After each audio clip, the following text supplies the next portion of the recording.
hacía 38 años que estaba enfermo. Y cuando Jesús lo vio acostado y supo que llevaba mucho tiempo así, le dijo: ¿quieres ser sano? Señor, le respondió el enfermo, no tengo quien me meta al estanque cuando se agita el agua, y entre tanto que yo voy, otro desciende antes que yo. Jesús le dijo: levántate, toma tu lecho y anda. Al instante aquel hombre fue sanado, tomó su lecho y anduvo. Y era día de reposo aquel día, es palabra de Dios. Puede cerrar su Biblia, puede tomar sus asientos. Como le digo, mis hermanos, este es el reflejo y el ejemplo que nos da esta palabra. Este paralítico decía la palabra que estuvo 38 años enfermo. No dice que tenía 38 años de edad. Dice que tenía 38 años que estuvo enfermo. Entonces, ¿qué medito en esta palabra y el ejemplo que veo a través de este versículo que hemos leído? Y es que a veces nos pasa lo que le pasa y le ha pasado al paralítico en su momento. A veces ponemos nuestra esperanza en algo y en una puerta que nunca se va a abrir. Ponemos nuestra esperanza en algo que quizás nunca va a llegar. El estanque, dice la palabra más arriba, no lo voy a leer, pero ustedes conocen la historia. Dice que el estanque tenía 5 pórticos y dice la palabra que de vez en cuando, de tiempo en tiempo, venía un ángel, descendía, quitaba las aguas. El que se metía primero era sanado de cualquier enfermedad que tuvieses. Haga de cuenta que el estanque es como una piscina. Los pórticos eran como pasillos que estaban preparados para que los enfermos vengan, se refugien del sol. Eran como 5 pasillos y ahí se llenaba de enfermos, ahí se llenaba de gente que venía con dolores físicas, con enfermedades. Entonces, ¿qué medito en esta palabra? Y una pregunta que Dios me hacía en mi hogar es: ¿cuál es tu Betesda? Nuestro Betesda muchas veces es el lugar donde acudimos con la esperanza de ver un milagro. Es un lugar donde pensamos que estamos mirando a Dios, pero en realidad hace mucho dejamos de mirar a Dios.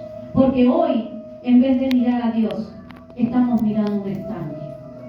Entonces, algo que medito en esta palabra, decía que el paralítico estuvo mucho tiempo ahí. Ese Betesda quizás es lo que nosotros estamos pasando hoy en día. A veces creemos que el Betesda nos va a ayudar a dar ese milagro. Dios, ese Betesda es la salvación a mi milagro, es la solución a mi vida. A veces ponemos, como bien le dije, el Betesda. Hay una diferencia entre Betesda y fuente. Nosotros sabemos que nuestra vida depende de Dios. La fuente que da vida es Dios. El estanque era un lugar, como le dije recién, haga de cuenta, como una piscina que recaudaba todas las aguas de la lluvia. En cambio, la fuente brota el agua por sí sola, produciendo manantiales. Y como bien le dije, la fuente de nuestra vida es Dios. Entonces yo meditaba en esto y es: ¿cómo se llama tu estanque? Quizás el estanque se llama adicción. Quizás el estanque es esa persona que no te direcciona para ningún lado.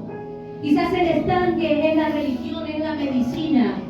A veces nos encontramos, como bien decía en esta palabra, como pensando, esperanzados en un estanque, que solamente lo único que va a producir ese estanque son sensaciones en nuestra vida. No van a saciarnos. Pero algo que Dios sí nos brinda es transformación. Esa es la diferencia de un estanque a una fuente. El estanque solamente te va a brindar una sensación, un sentimiento del momento, pero Dios transforma el alma, el corazón. Algo que medito aquí es que cuando ponemos la mirada en lo que le pasó al paralítico, cuando ponemos nuestra mirada en el estanque, vamos a vivir estancados y en un ciclo de espera. Eso le pasó al paralítico. El paralítico estuvo 38 años estancado en un ciclo de espera. ¿Cuál es ese ciclo de espera? Vives bajo la ilusión de que algún día tu milagro va a llegar. Vives bajo la ilusión y llevan y pasan los años en tu vida y nada ocurre. Quizás llevas mucho tiempo y nada pasa porque vives bajo esa ilusión. Ese es el ciclo de espera. Estoy esperando algo algo que no llega a mi vida. Por eso medito aquí. Algo que Dios me hablaba grandemente es que todo lo que hacemos sin Dios va a producir estancamiento en tu vida. Enójese conmigo lo que le voy a decir, pero usted emprende algo sin Dios, va a estancarse. Enójese conmigo si quiere, pero usted quiere formar algo, una relación sin Dios, esa relación se va a estancar, porque es una relación sin Dios, sin la voluntad de Dios, sin dirección de Dios. Enójese conmigo, pero se va a estancar. Va a emprender un trabajo, va a emprender un proyecto sin Dios, pero se va a estancar, porque todo lo que está sin Dios, iglesia, es estancamiento en nuestra vida. Porque lo que Dios quiere es que hagamos su voluntad. Lo que Dios quiere es que caminemos bajo la voluntad de Él. Cuando yo no camino bajo la voluntad de Dios, todo lo que yo haga, no algunas cosas, todo lo que yo haga, se va a estancar en nosotros, en nuestra vida.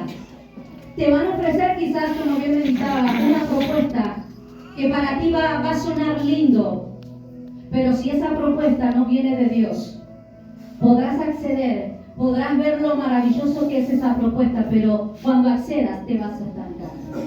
Porque lo que no viene de Dios, iglesia, eso produce en nuestra vida.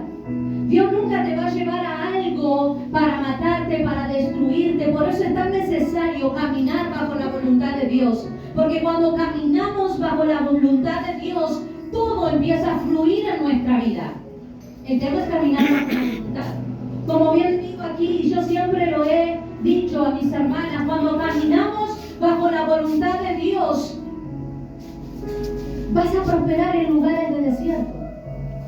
Quizás tú podrás estar en un lugar desértico como se encontraba el pueblo de Israel, pero allí mismo Dios te va a hacer prosperar porque tú caminas bajo la voluntad de Dios, y como tú no dependes del hombre, del jefe, del que también te llamó en ese momento de trabajo, tu familia, tu esposo, como no dependes de la persona y caminas bajo la voluntad de Dios, el hombre te va a decir: ahí no vas a prosperar, ahí no vas a crecer, ahí no te vas a restaurar. Pero como tú sabes que estás caminando bajo la voluntad de Dios, aunque veas que hay arena alrededor, aunque veas que hay desierto a tu alrededor, Dios te dice: vas a ser como Agar, y en medio de tu desierto voy a poner una fuente de agua viva que fluya con bendiciones a favor de ti. ¿Cuántos dicen gloria a Dios? A veces estamos en Bethesda por no escuchar la voz de Dios. El estanque, ¿sabe qué medito en esto? Solo le daba el milagro al más rápido y al primero que llegaba. Cuando persigamos y perseguimos un estanque, el estanque nos va a obligar a competir por algo que con Dios lo obtenemos gratuitamente. Eso hace el estanque. El estanque dice: es el que llega primero. Y Dios dice: vengan a mí todos los cargados y trabajados. El estanque te dice: la sanidad es para uno solo. Pero Dios te dice: la sanidad es para todos, porque Jesús murió en la cruz por todos ustedes. El estanque excluye al débil. Dios se acerca al débil.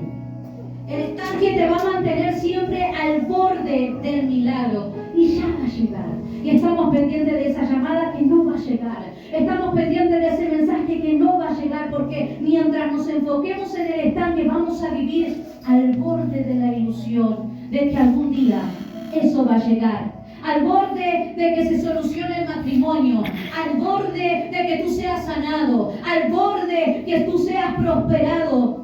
Solo nos mantiene el estanque al borde. Amén.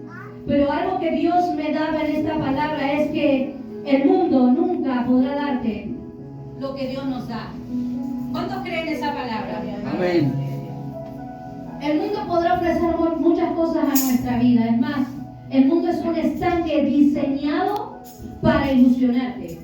Es un estanque ilusionado para mantenerte al borde de algo que nunca va a llegar.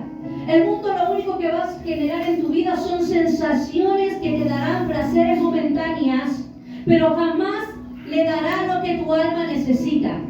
Siempre estarás sediento, siempre estarás con ganas y con querer tener hambre de más, pero hasta ahí llega el mundo. Hasta ahí nomás no tenés lo que te puede ofrecer. Nada te puede ofrecer, pero Dios, que es la fuente, te ofrece algo mayor a lo que el mundo te puede ofrecer. Dios no que te va a dar algo momentáneo. Dios es una fuente, y cuando dice la palabra, tú bebes de la fuente de Dios, dice que nunca más tendrás sed. Nunca más. ¿Sabe por qué? Porque la presencia de Dios va a llenar nuestra alma. La presencia nos va a dar gozo en medio de la tempestad, en medio de las aflicciones. Y hará, dice la palabra, esa presencia va a hacer que todo lo que tú hagas, tú prosperes. Porque la mano de Dios está en tu vida. Dios no es Bethesda, Dios no es un estanque. Dios es una fuente de agua viva, no agua muerta. El estanque lo único que está recaudando es agua estancada, es agua muerta, agua que no fluye. Pero Dios es fuente de vida, dice la palabra, y en Él emana la vida eterna. ¿Cuántos dicen gloria a Dios? ¿Qué manera de vida tú quieres elegir? ¿Seguir mirando el estanque como el paralítico? ¿O decides mirar, poner tu mirada en la fuente? Como bien decía aquí la palabra, lo hemos leído en el versículo 5. En ese estanque, en ese lugar, en Bethesda, había un hombre que llevaba 38 años de edad. Como bien le digo, tenía más. Estaba enfermo 38 años. Imagínese postrado, imagínese sin caminar, sin correr, sin moverse. Así estaba el hombre. Y algo que yo meditaba mientras estaba haciendo este mensaje es, pero yo me ponía a pensar, nadie se pone a pensar hoy en lo difícil que fue para este hombre el proceso en Bethesda. Qué difícil, porque muchos podemos decir, ay, le faltó fe, pero usted se puso en el lugar del paralítico alguna vez, leyendo la palabra. 38 años enfermos, como bien decía aquí, él estaba enfermo, sin correr, sin caminar. Qué difícil fue, yo me imagino, para ver a este hombre, ver cómo otros entraban al estanque antes que él. Qué difícil era para este hombre postrado que otros salieran sanados. Qué difícil fue este hombre, 38 años, ver cómo personas eran sanadas y él esperando un milagro que nunca iba a llegar a su vida. Qué difícil fue.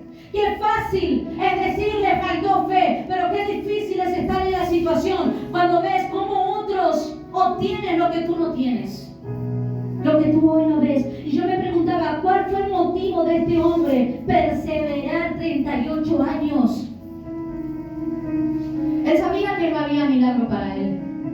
Él sabía que nunca iba a llegar al agua porque siempre había uno mejor. Siempre había uno que se metía primero y nadie ahí alrededor lo ayudaba a meterse al estanque. Pero creo yo, como bien decía aquí, él entendía que Bethesda, ese estanque, era el único lugar que alimentaba su esperanza. Era por eso que él perseveró 38 años, a pesar de estar enfermo, allí esperando su milagro. Y algo que meditaba es que no hay nada más triste en esta vida que perder la esperanza y abrazar y aceptar la resignación en nuestra vida. La resignación es aceptar algo que no puedes cambiar. La resignación es dejar de luchar por eso que no puede mejorar. La resignación es cuando dejas de creer en Dios. Y a veces yo meditaba y me enfocaba en esto, en el paralítico, lo difícil y lo duro que habrá sido para él. Y sé hoy que a ti te duele muchas veces ver cómo otros logran tener algo en su vida que tú esperas que a ti no te ha llegado aún. Sé que te duele ver cómo otros cuentan aquí sus testimonios de sanidad cuando tú llevas años luchando por esa enfermedad que aún Dios estás esperando en Dios que tú seas sano, que tú seas sana y tú ves cómo la hermana es sana y tú ves cómo el hermano es sana y tú dices, Señor, ¿cuándo me toca a mí? Qué difícil, qué duro es, qué frustrante es. Pero algo que meditaba en esto, yo le voy a decir algo. Nunca jamás de los jamases deje de creer en Dios.